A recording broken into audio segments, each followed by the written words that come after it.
நிரந்தரமானதாக இருக்கும். Considering the time, we will just handle one or two questions and then go into meditation. So in the next 10 minutes, all of you who are moving, if you can come and sit back, we could go through our meditative process. So these 10 to 15 minutes, let's handle a couple of questions.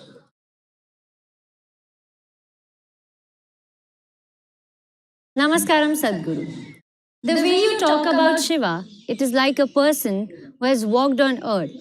But since childhood, I've been taught that Shiva is a god who lives in heaven. So, did Shiva incarnate from heaven?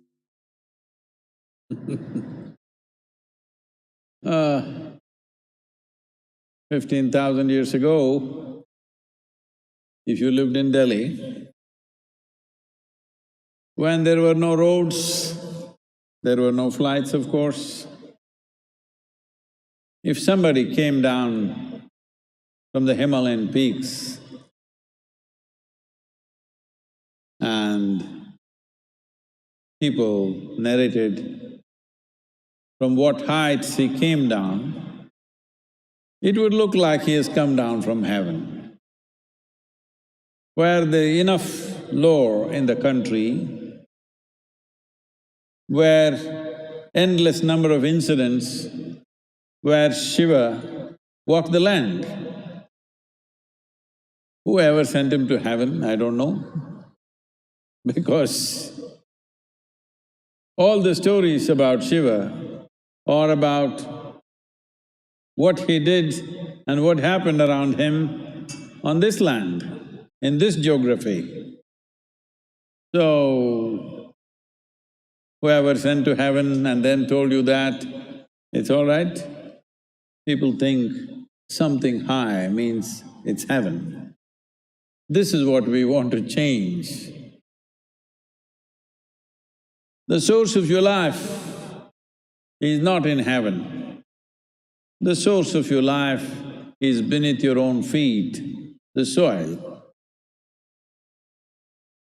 Sadhguru, you're saying this because you started Save Soil movement.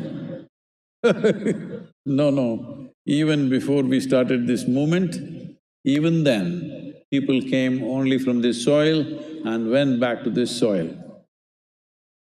This whole idea that everything that's valuable came from up there is a wrong idea. It's a criminal idea, if you ask me. Because this whole idea that there is a better place to live than this is a sure way of denying your life here, ensuring that you don't live your life well here, but one day you will go somewhere else and live better. I'm saying, even if you believe that, I don't want to counter those things. I'm saying, if you want to live well in heaven, if you want to live joyfully, lovingly, wonderfully in heaven, at least you must practice it here. So, Shiva walked this land. Every incident of his life was here. So please don't send him to heaven. We were fortunate he came, and any human being is valuable to us only because of the contributions they make to our life.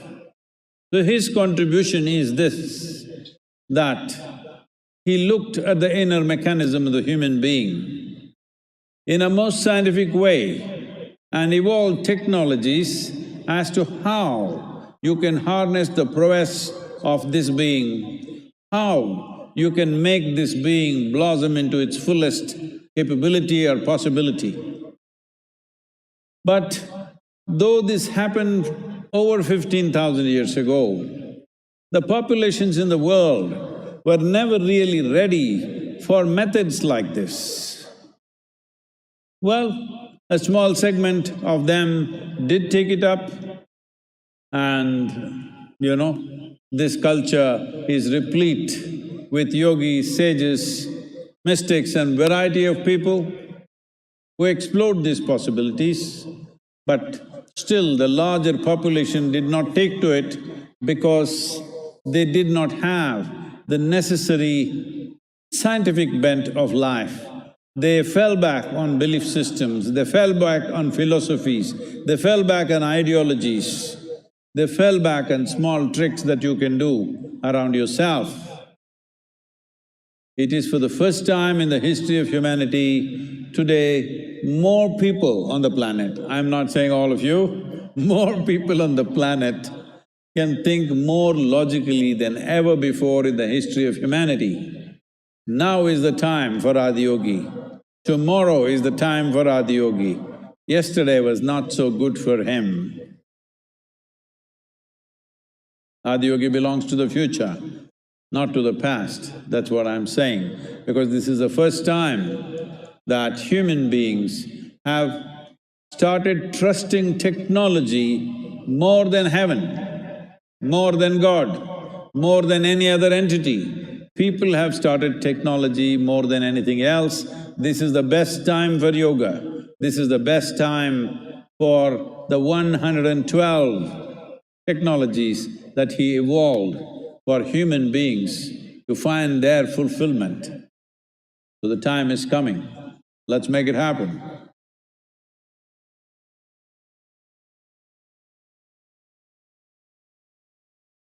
Namaskaram, Sadhguru. Safe soil seems to address many of the physical world problems, like hunger, nutrition, climate change. Is there any spiritual significance to safe soil? First thing is, if we have to do any spiritual process, we must survive. And we must also be fed and be comfortable to even think of something beyond. If one has to seek, people are always telling me, Sadhguru, why are you coming to Delhi and meeting all the elite, rich and famous people? Why are you not going into the slums of Delhi? I say, I am not such an obscene person that I will go to the slum where they're struggling for their daily bread and tell them to pursue mukti. I will not do such a thing. When somebody's stomach is empty, first and foremost thing is to ensure that that is taken care of. So survival is nothing once it is taken care of. When it is not taken care of, it's everything. So this is the nature of life. If you do not assure that survival is happening reasonably easy for people, all spirituality will die. Yes, that's happened to this country. At one time, rich and replete with spiritual process. Today has come down significantly simply because 200, 300 years of poverty. It takes economic well-being, it takes a full stomach to be able to think beyond that. When stomach is empty, your entire life becomes about that. So it's very important, the idea of building civilizations. Why India as a civilization turned so spiritually is for thousands of years we had stability, we had economic well-being. Because of that, naturally human beings started seeking something more than the physical. Having said that, what is the spiritual significance of safe soil? Well, your body and your mind, you know. These two things can either be a stepping stone to your spiritual evolution, or they can become absolute barriers for your spiritual evolution.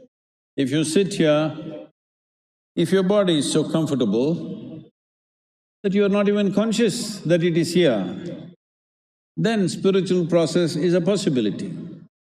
Now we are going to go into a meditation, a simple process, but some of you, because it is not comfortable anywhere. If you sit, it's not comfortable, if you stand, it's not comfortable, if you lie down, it's not comfortable. If you make the body like this, then there'll be no spiritual possibility. So, to make the body conducive, to make the mind conducive, to look beyond its immediate needs. It's very, very important. There is sufficient nourishment and an organic energy around you which sustains you, because the body that you carry is not all yours. 60% of your body is actually microbial life, only 40% is your parental genetics. When this is the case, if you do not keep these microbial life well, all around you, their habitat is largely within the 12 to 15 inches of topsoil. If you don't keep them well, they will make sure you're not well. When you're not well, if I ask you to meditate or to you do yoga or to seek your ultimate nature, you will not be interested. You will not be interested. So it's very, very important the physical aspects of life are well taken care of. There is a difference between tending or attending to the needs that this physical life demands and to pamper it to death. These are two different things. So that you can decide, I will not decide that. What is needed, what is more than what is needed, that is left to individual people. If you can handle it well, anything is okay. But the spiritual aspect of it is, if you say spiritual, what you're saying is, your experience of life has transcended the boundaries of your physical structure. You generally think this body is me. So soil has this power that it is a unifying force. As I said earlier, today, in the name of caste, creed, race, religion, nationality, how many conflicts? Endless. The soil is one unifying force. So this ecological movement that we have started now is not different from the spiritual movement of wanting to create a conscious planet that we have done for nearly 40 years now. Because soil is also a unifying force. If I say, you're one with this cosmos, you have no context. In soil, there is unity. You can clearly see the very body that you carry is soil. A person sitting next to you is also made of the same stuff. And when you're done with this life, you go back to the soil. The soil can push you into that place where you experience life beyond the boundaries of your physical nature. If you experience life beyond the boundaries of your own physicality, that's called spiritual. So spiritual process can easily happen. We don't want to use this, we don't want to do this safe soil movement just as ecological process. We want to make sure people also evolve by doing this. People see unity in life around them, not just intellectually, experientially also is possible. As you know, most yogis always chose to live in mountains or mountain caves because they want to be covered with earth on all sides. Those who did not find caves dug holes and holes in the earth and sat in it, because they found being in the soil, they could transcend the limitations of their physical body. So here is a possibility that I don't want you to dig a hole or search for a cave. There are other ways to do it, we will see how. We will unfold that later. But yes, save soil is not just an ecological process, save soil is not just a survival process for us, it can also be a very powerful spiritual process for us.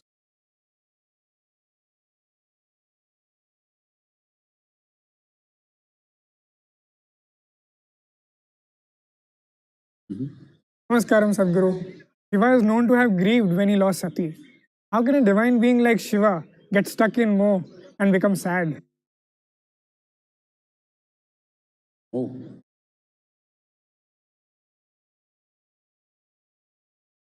What did you want him to do? In an unfortunate incident, his wife is burnt alive. Someone that you hold dear, when you see they're charred to death and you know fire doesn't kill you sweetly,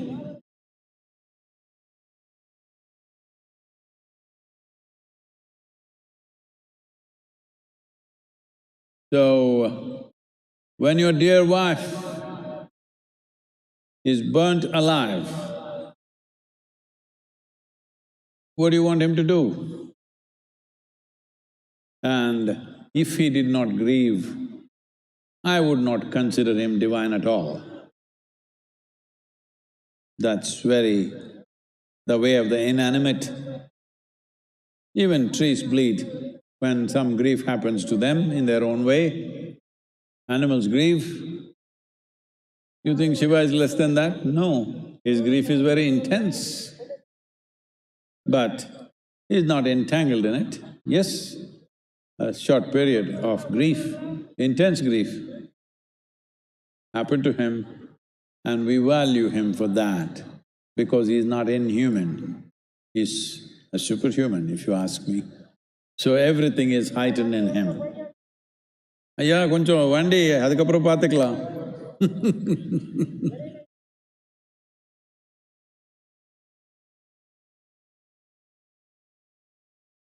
I think அவர் யாரு கொஞ்சம் announcement பண்றவங்க கொஞ்சம் மெதுவா கொஞ்சம் இருக்க சொல்லாமே. கொஞ்சம் உட்கார்ந்துருங்க எல்லாருமே, ஒரு தியானம் பண்ணிக்கலாமா? We will go through a meditative process. Please sit down, everybody, please.